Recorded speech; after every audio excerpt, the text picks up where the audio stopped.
So ayun na nga, nagbabalik ang iyong lingkod. Mayroon naman na ipapakita sa atin yung ating idolong pabida-bida na chef. So ito na nga, naglagay siya ng 5 kanin. Luto na yan eh. Ba't nilagay niya pa sa maraming tubig tapos nilagyan ng maraming dahon? At yun, hinalo at tinakman. At yun, kawali na daw mag-adjust. So yun na nga, minikos-mikos yun ang mga kakalodi. So magchachampurado siguro siya. Ba't nilagay niya sa strainer? Anong lulo gagawin niya dyan sa kanin? Tapos nilagay niya ito sa bangka. Isinalin sa bangka, inayos-ayos. At nilagay ng itlog, 1, 2, 3, at kayo na magbilang. Marami. At yun, isinalit din sa bowl.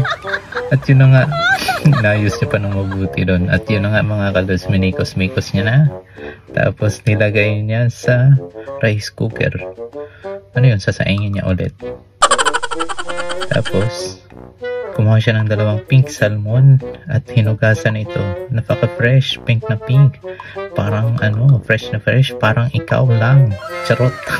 At yun na nga mga kalodi. At hinunasan niya na. Drenay niya lang mga kalos. Tapos anong gagawin niya kaya dito? Nilagyan ng salt, pepper, spread niya ito, diba? At yun, igigrill pala. So diba, 2 lang yung igigrill niya. Ang laki ng grill niya. At yun na nga, nagpaalam na siya mga kalodi. At mamaya babalikan niya raw at kumain ng repolyo at tinusok na injection. Anong gagawin niya sa injection na yan? So yun na nga, ipanghiwa lang siguro hawakan para hindi siya masugatan. So yun na nga, pino naman kasi yung nung paghiwa eh. So yun na nga, yan, mekos. Tapos hinugasan. Tapos kumuha siya ng feeds ng manok. Hindi pala, charot lang. Mixed veggies pala yan. At yun, nagkisa na siya. Sibuyas, bawang, tapos sili at natirang bawang. Ano kayang gagawin niya? Anong lulutuin niya? At nilagay niya ng mixed veggies. At siguro fried rice o java rice. Nasa 2 lang yun. Hindi naman nakaon yung rice cooker. Nilagay niya lang doon. Anong trip niya, Tapos sisinalin niya na ito ngayon sa kawali. At minikos-mikos. So yan, fairness, kahit anong trip nito sa buhay. Yan na naman yung present na naman yung budo niya. Nilagay pa yung repolyo. O diba?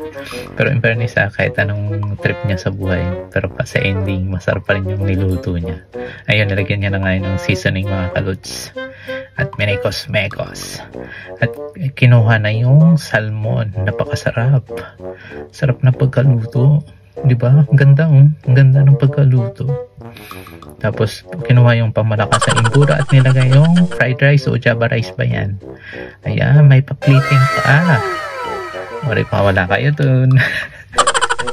So yun na nga mga kalods. So tikman nyo. Oo. O diba? Sarap. Naku, natatakam ako. Diba? Kahit anong gulo ng story pero sa ending sarap pa rin. So yan. Salamat sa panonood. Sana may natutunan ulit kayo. Bye-bye!